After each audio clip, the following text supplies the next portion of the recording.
Hey, this is Darren. I thought I would give this game Monolith a try. It's by Ben Stroud. There's some pretty cool mechanics in it. Kind of first ran across it on War Games Vault randomly, I would say. Troy from Outer Planet Games, or Troy from Outer Planet Models has played several games on his channel. I think Isaiah, what's his name? Isaiah Browder from World of War Games has kind of did a little review on it here recently. I think Ben Stroud, the writer, his channel is called Night Phoenix Games, and I guess that's his company. It's free for download on War Games Vault right now. One of the rules that I thought that was really cool is called Blaze of Glory. Like when your ghosts, if they end up getting completely shot down, they're dead. They can make one last final move, but they're dead. That's like really cool and cinematic kind of game mechanic that I haven't seen before. Maybe in other games, but yeah, I thought that was really cool. But there are a few other mechanics that I thought were really cool, so I'm kind of looking forward to playing it. I'm going to show you my board and introduce you to the 4 characters I created. Okay, right here we have Krux. He is a drone rigger. That's like a kind of mechanic. Yeah, he's kind of like a tinkerer. This is how I imagine him. He has the talent Savvy, which increases wits and makes him better at interacting with objective markers. He has shotgun and light armor. He also has the arc shield augmentation, which he can basically lay down like a shield within 12 inches, anywhere within 12 inches. That is gives 2 inches of cover. So I'm going to use this kind of thing here that I bought a while back when I still had money. Like say he needs to shoot at someone and he doesn't have any cover. There. You can cast that, and it's going to give this guy, he's Cat's Eye, he's going to be one of my crew. Kind of like gives him some cover.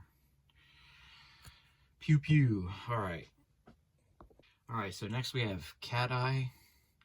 He's a waste ranger. He's an experienced scout out in the wastes outside the city. He has the sniper talent, which makes him a better shot. He has a long rifle and combat armor. So he's like the guy who sits back to pick off threats from a distance. He's also got attack visor augmentation that gives him more damage with ranged weapons. And over here we have Zeph. He is a frontier merc, so he's a guy who grew up in the city, but he has experience fighting off threats on the outskirts of the city and the not so nice neighborhoods. He has the fierce talent, which makes him more resilient. He has a pistol and combat armor. And last but not least, we have Flea. She is a street runner. She's fresh off the streets urchin. She has the agile talent, making her a little bit faster. She has a hand cannon, which is just kind of a powerful pistol, and light armor. Okay. Not official rules, but I'm going to say these two kind of roll in this car right here. This economy car. And these two here are both experienced outriders out in the waste, so they've got motorcycles that they cruise on. Just for my own cinematic gaming pleasure, I guess. Okay, I'm going to be playing the First Blood tutorial mission in the book. So there's going to be gangers here in the center. that we need to eliminate. And on the third round, the enforcers are going to show up, which are basically the police, and they're not going to differentiate me from the bad guys because we're all the same to them. In my cinematic storyline thing or whatever, we've been hired by the Silver Lotus organization. They're like a kind of like a criminal organization that's trying to go legit, and this is their territory, and these gangers came in here and run the workers out and the locals, and the Silver Lotus want them gone, but they don't want to use their own troops because they're trying to go legit, and they've hired my team of ghosts to eliminate the pests, so to say. And that's how the game's gonna go. So let's get it started. All right, my crew are gonna start over here in the corner. And to start off, they roll 4 dice for initiative. Okay, I'm gonna be able to re-roll the 1. I have to assign these dice, 1 dice to each person. Krux has a wit of 2. Zeph has a wit of 1, and Flea has a wit of 1. So I can roll this for any of those 3, and I got a 4. No 6s, so that's kind of a bummer. The 6s, you get an extra movement, a 3rd action instead of just 2 actions. But here I'm going to assign them to my players. All right, the crew go in a order from highest dice number to lowest.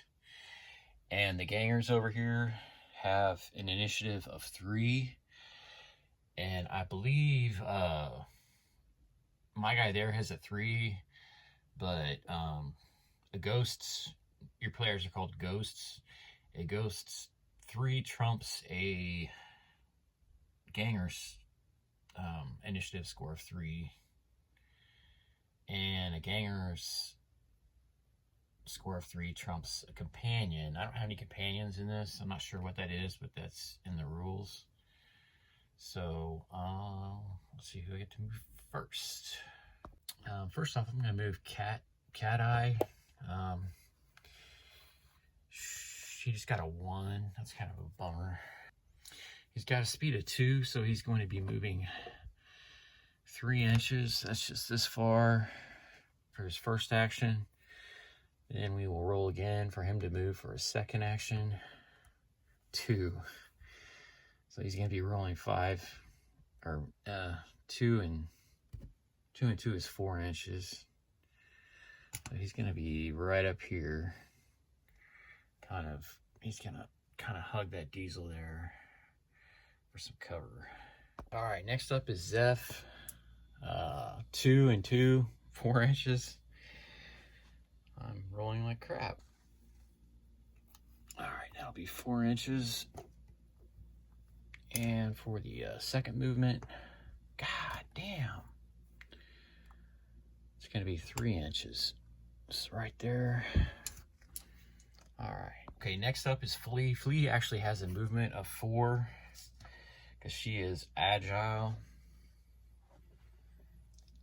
She's a kind of a ganger, like a street runner. Oh, and she got a 6. 6 and 4 is 10. There's 6 inches.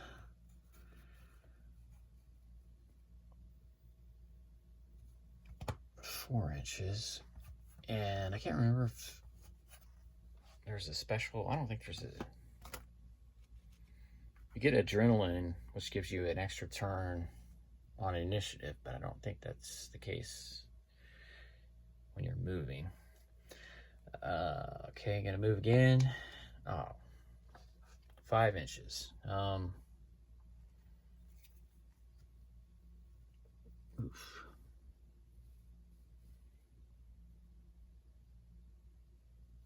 All right, she's gonna take cover right here behind this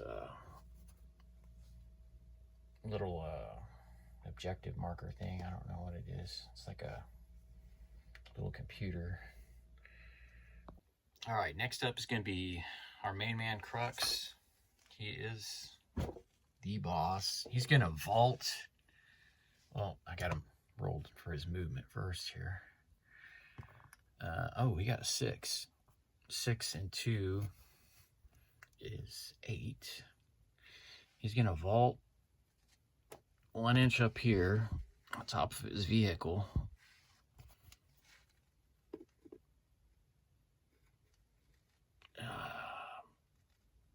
And he's going to vault another 2 inches up there. So that's, how much movement is that? It's 1. That's about, let's say it's 3 inches of movement. All right, he's going to move 5 more inches over here, back there. And then I'm going to roll for his second move. And he's only going to move 3 inches. So he's basically going to go down some stairs here that you can't really see. And he's going to come out down here right behind Flea. Now it is the ganger's turn to react. Okay, as far as the gangers go, this ganger just has a hand weapon.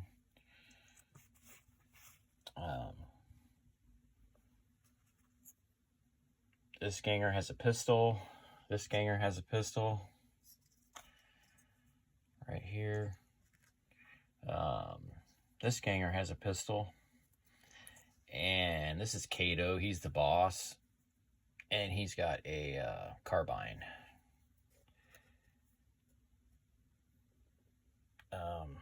Let's see, what should I do? I think I'm going to move this guy up towards my guys here, possibly. Okay, he got a 4, and I believe they have a movement of 2. Let me go make sure. Yeah, okay, with the movement of 2 plus 4, he's going to be able to move 6 inches. So he's going to be able to move right out here. Okay. And for his second move, he's going to see if he can swing around with that baseball bat. He's got a chain in the other hand, a baseball bat. 4. So that is 6 inches. So he's going to dash right into melee with my guy that I should be trying to keep at a distance, Mr. Cat Eye.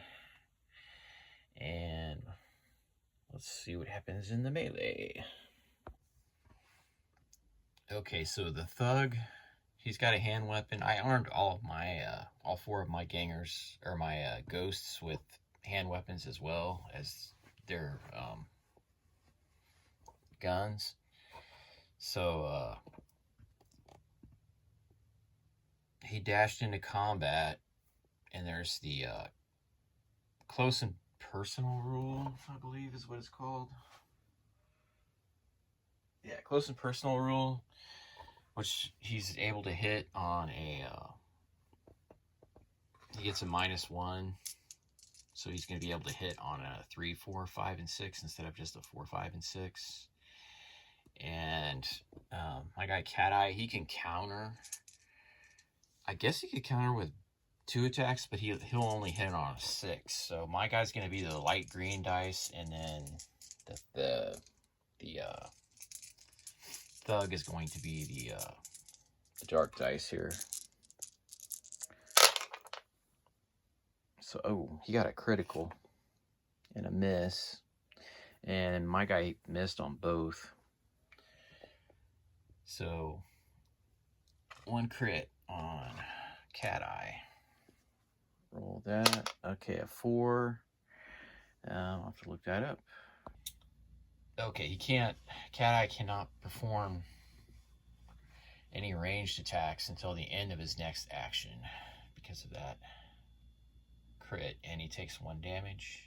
Okay, so the Ganger won the combat. He did 1 point of damage, and he has the ability to shove Cat Eye back 1 inch, and he's kind of like a Ganger bully, so that's what he would do. So next up, I'm gonna have this guy right here. He's gonna try and shoot Flea, who's in cover behind that computer terminal. But a pistol has the snub special rule, which means that she has to be within 12 inches, and it appears that she is within 12 inches. So he's going to shoot. He's going to take a shot. And it is a 5. And since she's in cover, I believe he can only hit on a 6. And threats can only have 1 attack per action, unlike ghosts. Alright, next up we're going to have this guy. He's going to try and move up. I think that would be his smart action. I'm just going to play the enemies do the smartest thing, like what I would do. Okay, 4. So that's going to be 6 inches. So he's going to be able to get up behind this barricade. And he can also take a shot at Flea. That's going to be within 12 inches. But he'll only hit on a 6. And it's a 1. He misses. Alright, next up we've got this guy right here. I think I'm going to have him come up. Yeah, he's going to try and move up to that barricade next to his compatriot. 4, so that's going to be 6 inches. So, yeah, he's going to basically be able to get behind this barrier too, and he's going to shoot at Flea. And that's a miss. And our boss guy,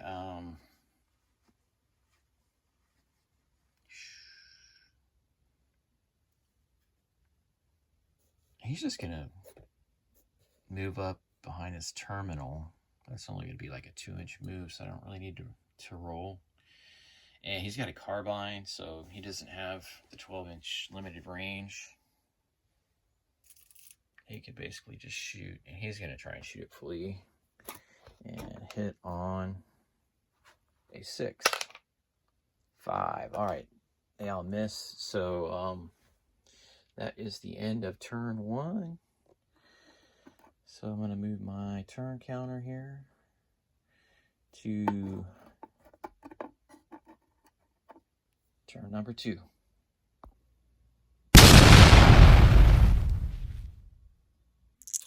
All right, I will roll for initiative for my ghosts. Oh, kick ass.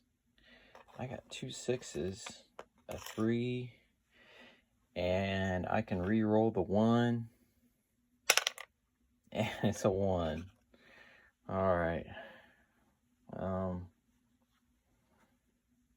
Let's see how I want to assign these. All right, so many of Krux, a 6. Flea is going to get stuck with the 1, unfortunately. Cat Eye is going to get a 6, and what's his name? Zeph is going to get the 3. So let's see how it goes. Okay, I'm going to have Krux try and move out here in the open. 2. So he's going to be moving 5 inches.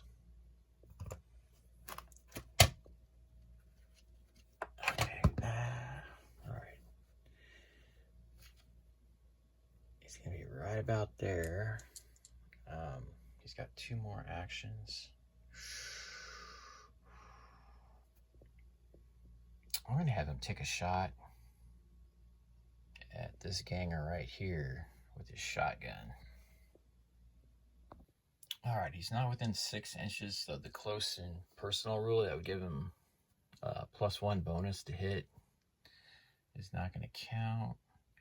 He's got a shotgun. It's got the snub, so he has to be within 12 inches, and it has the brutal rule, or brutal tag, or whatever you want to call it, which means it causes 1 additional damage if the target is not in cover. So he's going to hit on a 4, 5, or 6. 4, that's a hit. That's going to do 3 damage, so this guy is dead. Because he has 3, they're not called wounds, they're called resilience. His resilience is 3, so he's a goner. For his 3rd action, since he got adrenaline, because he rolled a 6, I'm going to have him put up an arc shield right there. So next, it will be Cat Eye. Alright, since I got that extra move with the adrenaline for rolling a 6, I'm going to kind of take a risk with Cat Eye here as well, and I'm going to move him up forward. 4 and 2 is 6.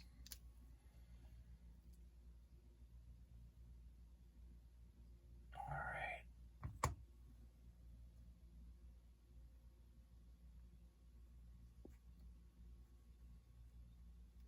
He's going to move right up here so he can get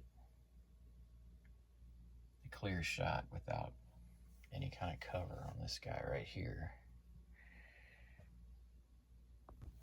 Alright, and yeah, he's barely within 6 inches, so he's going to hit on a 3, 4, 5, or 6. Alright, he's got a long rifle, which only rolls 1 dice. It's more for ranged combat. I'm not using it for that, but 6. Alright, that's a critical. And it's a hit. Let's see what it does for the critical. 1, that's pinned, I believe. Alright, and he does 1 point of damage to that guy. Okay, so he does 1 point of damage, and it was critical, which was a pinned, so this guy cannot move until the end of his next turn. Alright, I found a pinned marker in my marker this thing here full of different markers. I found the one that said pin, so he's got 1 more turn because he had the adrenaline. I think I'm gonna have him try and hide, kind of duck for cover, because he would be open to a whole lot of shots right there where he's at. Well, you know what? I don't know. He's really behind cover of that, so I'm gonna have him move. Okay, wow, 5, 6, 7 inches.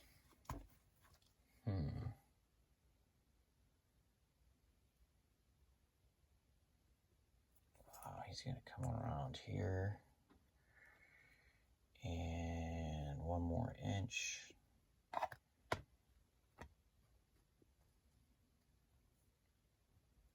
He's gonna go right there. Yeah, that guy can't move, so cool.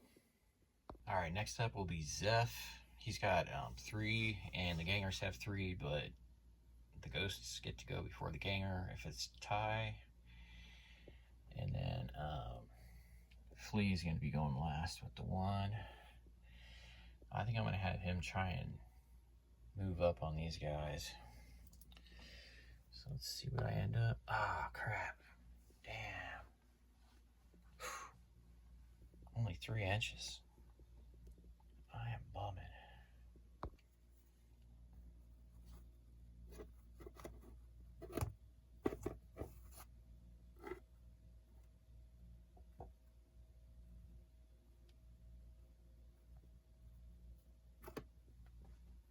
Alright, he's right there. That's rather unfortunate.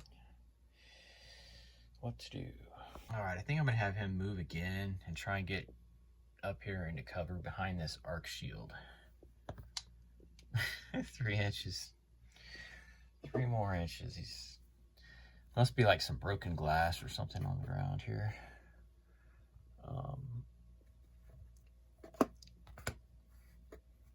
Okay. That is his move. So it's on to the ganger's turn. Alright, he's pinned, so he can't move. I'm going to say he's kind of behind cover. So he's probably going to take a shot at Zeph. That's what seems like it would make sense to me.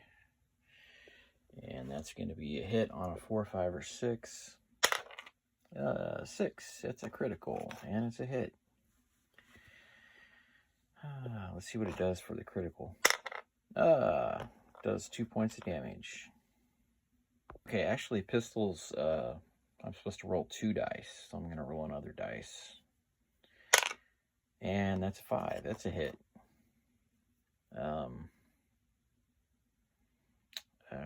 That's 3 points of damage, but I do need to roll armor saves for 2 of them. 1 is the crit. I don't think I get to roll an armor save for the critical. I don't think. He misses on both. Well, that is very unfortunate because he has... Oh, okay. He still has 1 hit point left, or 1 resilience left. So yes, he took 3 points of damage. That guy is a pretty good shot. All right, next up is going to be this guy here. He can actually fire through the arc shield. It just gives a 3+ save. So I'm going to hit on a 4, 5, or 6. Ooh, that's 1 hit, and it's a crit. Wow.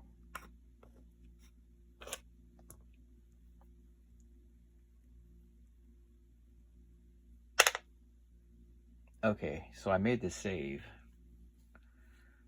So, even though it was a crit and I made the save, I'm going to say that the shield blocked it. I'm not sure if, yeah. We'll just go with that for now. Okay, this guy's going to do the same thing. He's going to try and fire through the arc shield with his pistol. And he hits 1. And the arc shield fails.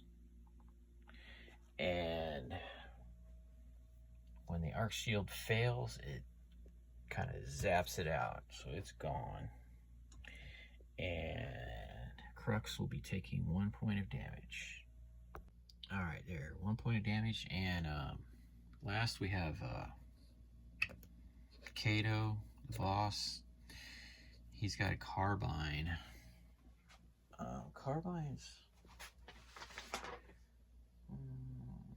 Carbines have 2 shots as well. Or, yeah, 2 dice. 2 dice, 1 damage. He misses on both. And that's going to be the end of turn 2. Or round 2, I guess. And we're going to be on to round 3.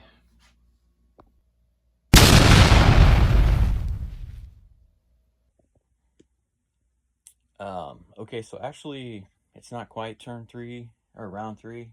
I forgot to move Flea. She had a 1 on her initiative, so she would go after the gangers. And for mistakes, I forgot to roll for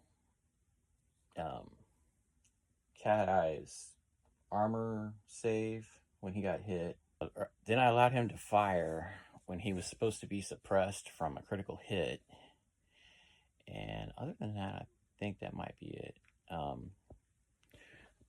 I found these pinned markers. I did not find a marker that I had that said suppressed, so I'm going to use this jammed weapon. Maybe it's a jammed thumb, so they can't use their weapon.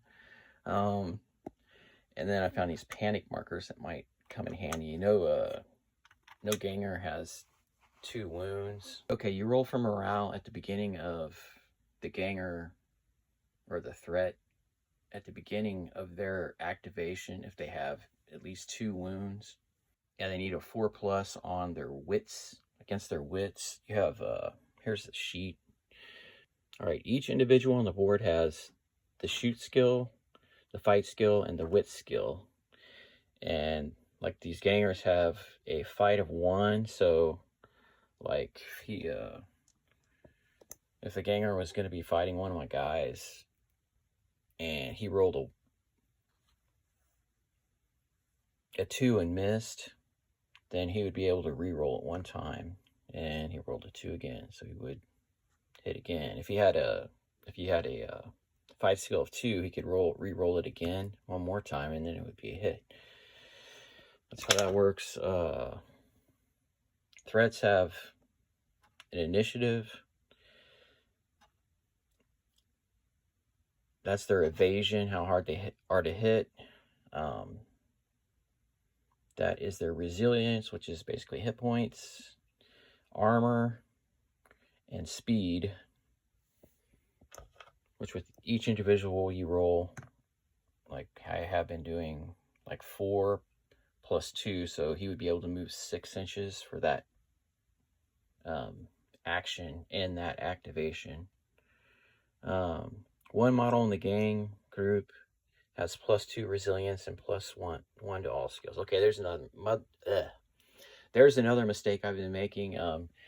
Kato should be re-rolling on his missed shots because he has a shoot of 1. So another mistake. This is actually the first time I've played this. I didn't like even try and run through it, so it's a learning experience for myself. I've read the rules through actually a couple times, and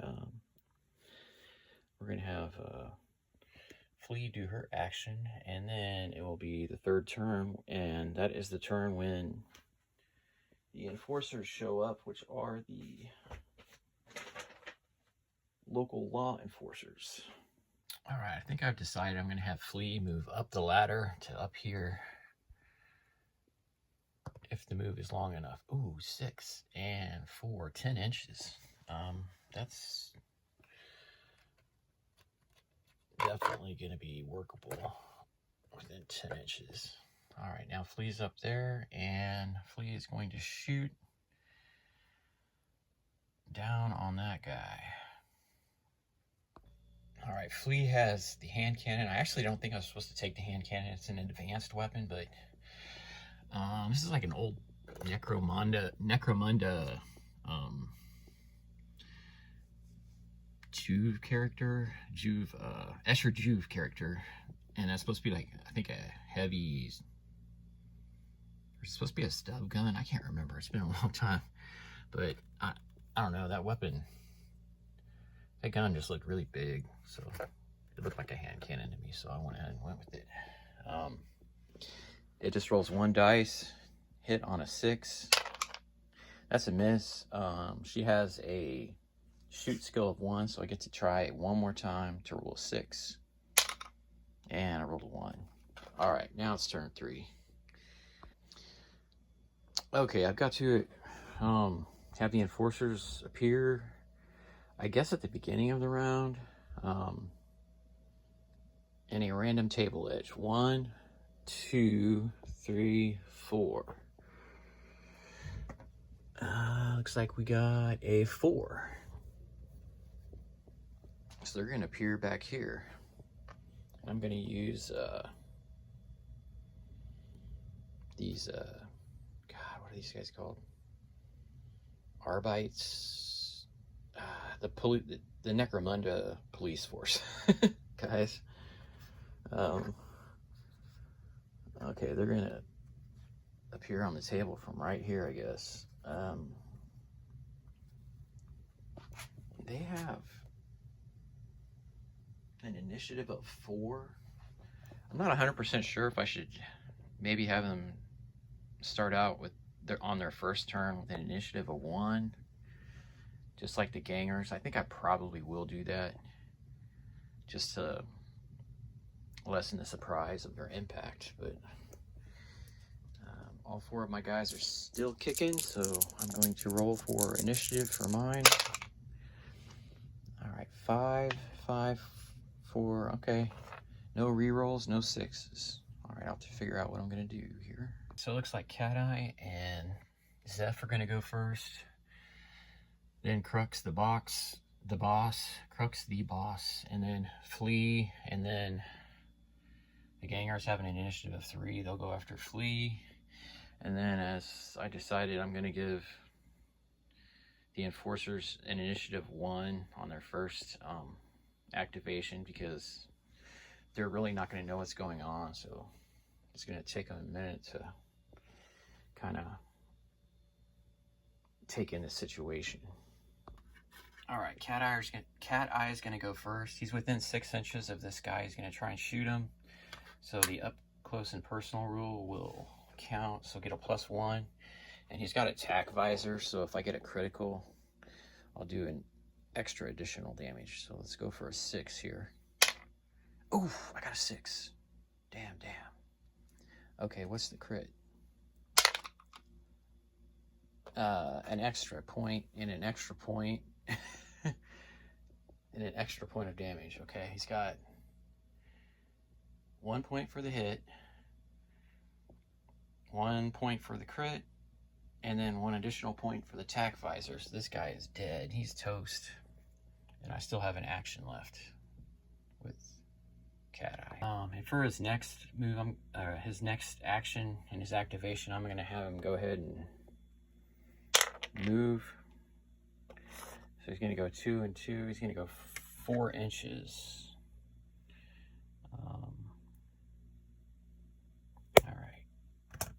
He's going to head right to about there. Kind of find a place of cover. And next up is going to be Zeph.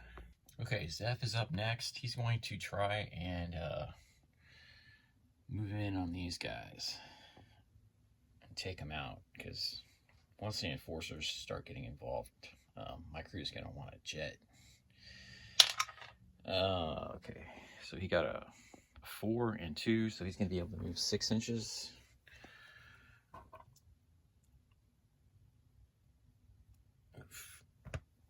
Oof. Yeah, those guys are still going to be in cover, unfortunately. He's got 3 wounds. He's only got 1 wound left.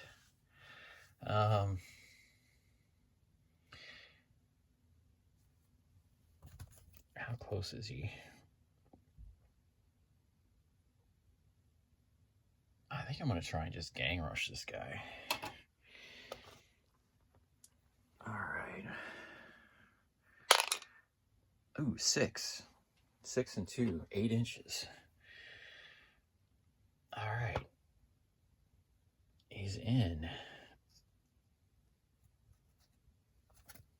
So we're going to have a melee combat. Cool. Okay, so this guy has a pistol which has the sidearm special rule, so you can use it in melee combat. And he's got a pistol, and I actually gave him a hand weapon too, but they both will pretty much do the same thing. So was it this up close and personal rule? I think he's gonna get a he's gonna hit on a 3, 4, 5, or 6, and the bad guy is gonna be able to counter, but he's only gonna hit on a 6.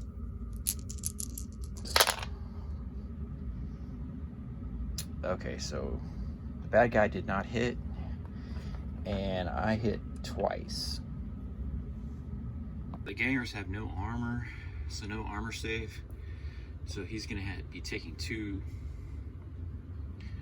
to his resilience, and I was able to shove him back an inch. I'm gonna push him back that way. So yeah, that kind of worked out, and I didn't think it would. All right. Okay, next up is the boss, Krux. I think I'm gonna try and move him in and take out Kato if possible. So roll for his movement. 3, 4, 5.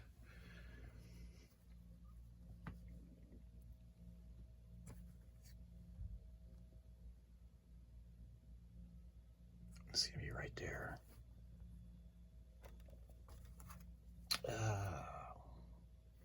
Man. I think I'm gonna cheat a little and say that he's got a clear shot to him. Okay, Krux has a shotgun, which has the brutal special rule. So he's going to do an extra point of damage if he hits. And then that's a hit. So, but it's not a crit. So, yeah, he's going to hit and do, okay, 3 points of damage. But this guy has 5 hit points. So, yeah, 3 hits. Right, next up is Flea, and she's got that hand cannon. It has the snub special rule, so it only has a range of 12 inches. And this guy right here is the only person who is within range, and he's in cover. So she's going to hit on just a 6. And I think the hand cannon just has a 1, 5, down. She has a shoot skill of 1, so I can reroll it once. Oh, it's a hit. And that would be not a critical because he's in cover, I believe. Okay, so no critical hit since he was behind cover, but he does have 2 wounds from her hand cannon. And now, I believe it's the ganger's turn. All right, this guy here is going to, first off, he's going to move up. And he's going to try and attack him back. Okay, it's going to be the opposite of the previous combat where Ganger's going to hit on a 3, 4, 5, or 6, and I'm only going to hit on 6s with the green dice. Ooh, I got 1 hit, and oop, that was a 4, wasn't it? Yeah, that was a 4, I think. So he got 2 hits and I got 1.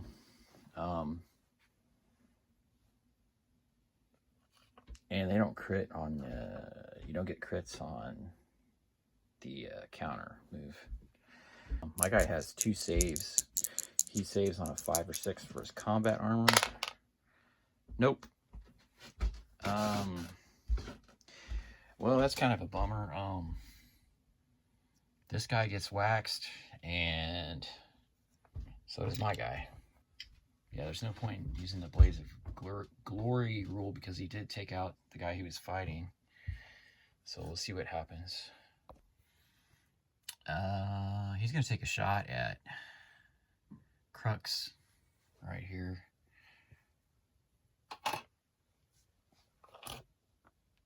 With this pistol. And that's 2 hits. Krux has light armor, so he's only going to save on a 6. No, oh, damn. Alright, so he's going to take 2 more hits. That's going to put him 3 damage, so he only has 1 hit point left. Alright, Kato's the boss, is the last guy. He's going to try and move for the exit here first, and then take a shot at Krux. Okay, he's going to try and... Okay, 4 and 2. He's going to be moving 6 inches over here. He's going to try and get off the board for his first action, but for his second action, he's going to take a shot at Krux here. And he will hit on a 4, 5, and 6. Okay, that's a hit. Krux has light armor. Oh, damn. If he had combat armor, he would have made the save. right, Krux goes down as well. All right, next up, the Enforcers. Okay, Enforcer number 1 is going to move up 3, 4, 5 inches. Right to there. He can't see anything, so he's going to move up again. Just 3 inches. So he's going to move right up there. Next up, next one. 5, 2. All right, he's going to move up again. Ooh. Okay, right there. And let's go for the third one. 3 plus 2 is 5. Move them up again. That is 3 plus 2, 5 more inches. That's going to conclude round number 3. I'll roll initiative for my 2 ghosts that are left, 5 and 3. So they're going to go first. Oh, actually, one of my ghosts is going to go first, and then that one's going to go. Actually, the Enforcer is going to. The Enforcers have an initiative of 4, so they will be going. Cat Eye will be going first, then the Enforcers, and then Flea, and then the 2 remaining gangers. All right, Cat Eye gets to go first, and he's going to move, and then we'll go from there and see how far he moves. 6 and 2. That's pretty dang good. All right. In fact, that's as far as he can actually move. 6. And then an additional about there. He's actually got a shot to Kato. So he has a chance of taking out the gang leader. That's what I'm going to try for. He's got a long gun. Okay, he's going to try and make the shot with his long gun. If I can get a crit, I can actually take him out. And that's a no. He actually has a shoot skill of 3. So I can roll again. 1. I can roll again. And I can roll one more time. 5. Okay, that's a hit. Okay, so Kato took 1 hit, but he still has 1 point of resilience left. Wound, hit point, whatever you want to call it. Next up are the Enforcers. This guy here, he's going to try and rough up this ganger, I would assume. Okay, they rolled the white dice. Okay.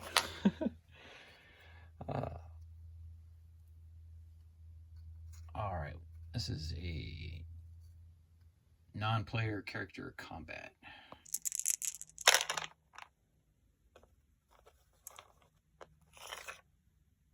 Okay, so he's going to take out that ganger. I'm not going to worry too much about figuring out the rest of the combat, because that's basically all that matters right now. And since he's an NPC, or like a non-player character, he only can make 1 attack action per game round.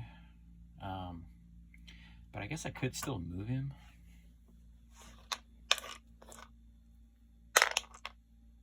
Oh, wow. 6.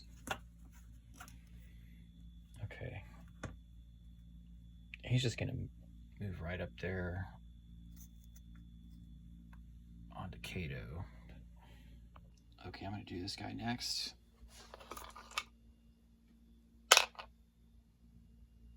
That's a 2. Plus 2 is 4. Move him again. 2 plus 2, 4 more inches. Right up there. And next is this guy. 4 inches. Next move. All right, that's it for the Enforcers. Now it is her turn to move. I think she's just gonna try and split here. She has a, you can go down equal to your movement skill, and she has a movement skill of 4. So let's see what she can do. Okay, 3 plus 4, 7 inches. That's 2. That's 5. And like 7 would be right about there. And she's gonna move again. 2 plus 4, 6. She's gonna make it to the getaway vehicle here. So she's basically off the board at this point. I think I'm just gonna call it game because he's gonna get over here to one of these motorcycles right off the bat on the next turn. I'm just gonna say Kato gets off the board. He manages to escape with 1 hit point. So we have a kind of a gang rival, I guess. But yeah, that's game. So I lost 2 people and took out all but the boss on the game. Kind of an iffy win. So that was actually a lot of fun. I kind of fumbled through the first game, and it kind of reminded me a lot of playing a turn-based strategy video game. So, and that's my favorite kind of video game to play, like XCOM, or there was a 40K one for the DS called Squad Command. I think it got really low ratings, but I thought it was super fun. So, yeah, I enjoyed it. A little bit too long, maybe.